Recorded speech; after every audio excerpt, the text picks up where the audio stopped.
Good day, my dear lecturer and Mr. Kam Yong Hwai. We are from Good Six, and we are going to present our project proposal. We are a team of three. The first one is me, Teo Mu Hao, followed up with my teammate, Ling Yi-sen, and also Lei Han. Without further ado, let's get started. Design challenge. Our topic is climate issue. As we know that climate change can be caused by a variety of factors, like vehicle emission, deforestation, and many more. And we are focusing on one of the biggest contributors to greenhouse gases, which is the electricity production. Electricity production is the biggest contributor to greenhouse gases because many countries are using fossil fuel as their primary source of energy. For example, United States and Malaysia. When the fossil fuels are burned, they release a large amount of carbon dioxide into the air. Carbon dioxide is one of the greenhouse gases, and the greenhouse gases trap heat in our atmosphere, causing global warming. So, what is the alternative way to generate green energy? Is it using reusable resources? Yes, definitely the best way, and in human society is practicing it. However, we are not going to share the old and boring methods that have been known for years. Let me introduce our idea, river turbine. River turbine is a concept of directly converting the kinetic energy of the flow in rivers into mechanical work. River turbine has an embedded smart converter that allows the conversion of the energy harnessed from the water current into electricity to recharge the batteries. SDG. Our river turbine idea will achieve 3 SDG goals, which are Goal 3, Goal 7, and Goal 13. Goal 3. Good health and well-being. It aims to prevent needless suffering from preventable diseases.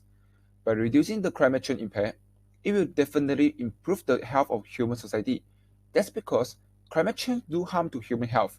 For example, the death and illness from increasingly frequent extreme weather events, such as storms and floods. Goal 7. Affordable and clean energy. It ensures access to affordable, reliable, sustainable, and modern energy for all. By utilizing hydropower, we can achieve this through the massive quantities of low-carbon electricity it produces. Next, Goal 13. Climate action. It aims to take urgent action to combat climate change and its impact. Without doubt, our idea, the river turbine hydropower, will definitely reduce climate change by providing clean energy with significantly lower greenhouse gas emission than most other energy sources. Next, target group. Our target group can be divided into two. The first are countries that rely heavily on fossil fuel as their primary source of energy. For instance, United States and Malaysia.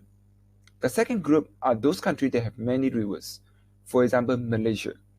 According to WWF, Malaysia has 189 rivers, 89 in Peninsular Malaysia, and 78 in Sabah, and the rest 22 in Sarawak. Next, I will present our second research on our idea and also other relevant information based on internet. The following are some statistics about climate change. According to the Climate Government website, planet Earth is getting warmer by 0.85 degrees Celsius per century. You may look at the graph on the right. The line in the middle of the graph refers to the average temperature. From the year 1880 to 1980, there were no big differences to the average. However, starting from 1980 until the year of 2022, our planet is getting warmer century per century.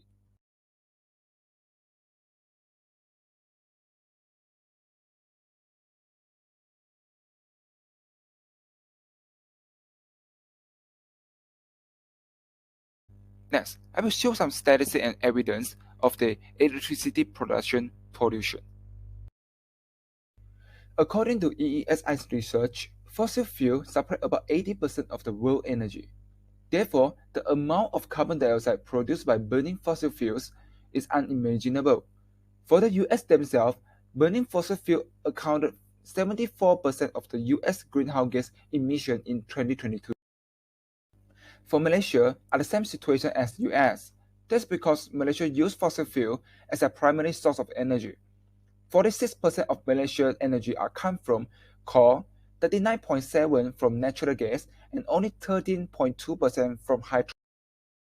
Onto the primary research based on the 63 responses from our 78.8% of our respondents are from 18 to 25 years old, 16.7% are from 26 to 32, and the remainder are 33 to 30. This is a response on how likely our respondents would recommend a friend or colleague to promote activities that would help reduce global warming. As the majority of the answers are 3, 4, and 5, the answer is overwhelmingly. As seen here, the respondents do think that the temperature of the Earth has been rising over the past decade, as 80.3% says yes, and it's due to human activities, and 18.2 says it's because of natural causes, and the minority says that there is no change in the. As seen here, most of the respondents agree on the statements that it poses a serious threat for people around the world. It is caused by human activities. It poses a serious threat to their friends and family, and they understand what climate change means. As it can be seen here, the majority of the respondents do think that climate change threatens their personal life, health, and safety. When asking the respondents on the electricity that they use at home and how do they think it was harnessed, in conclusion, most responses say that electrical devices are the main user of the electricity harnessed, and they also say that it causes a lot of energy wastage.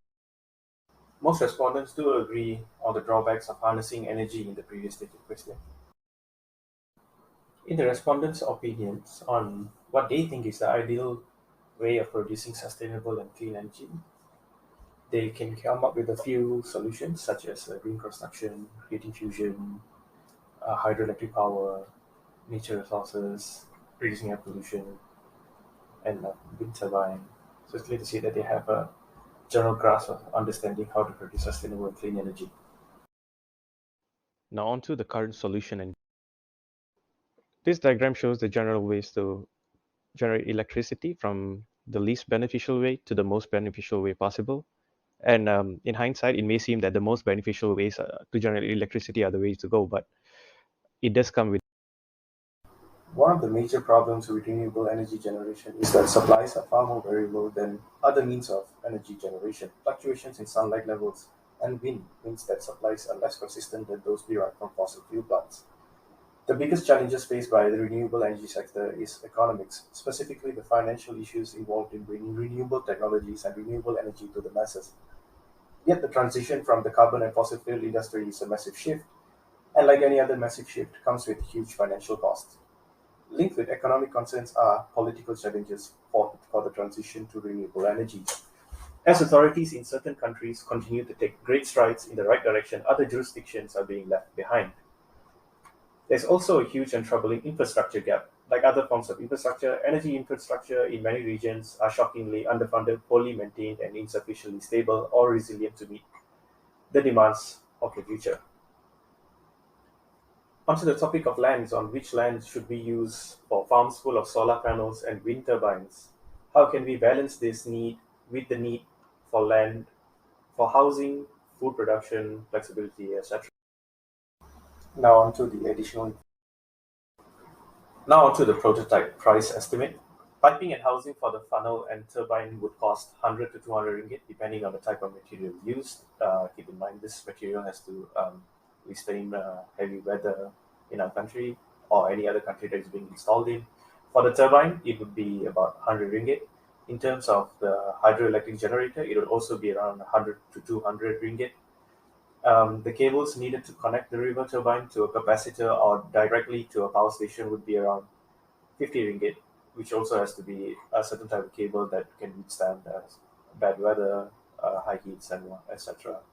And these prices and estimate are excluding labor and to convince people to use river turbine in Malaysia is to get people to understand that this technology reduces the cost of electricity and it also has no drawbacks on the environment and it creates electricity in a passive manner, easy to install, and is free of maintenance. As once it's placed, it doesn't have to be continuously maintained. Now, I will introduce the best location to start river turbine in Malaysia. Malaysia has 189 rivers and is considered as a country that has many rivers. According to Grid System Operator, the GSO, TMB operates 3 hydroelectric schemes in the peninsula, which are the Sungai Perak, Terengganu, and Cayman Highlands hydroelectric scheme with 21 dams in operation. Therefore, the best location to start off the river turbine in peninsula are those power stations nearby the river. For your information, the longest river in Peninsula Malaysia is the Sungai Bahang. Here comes the end of our project proposal presentation. Thank you for your listening. If anything that we present unclear, please don't hesitate to contact us. You may reach me through my personal WhatsApp or personal email. Once again,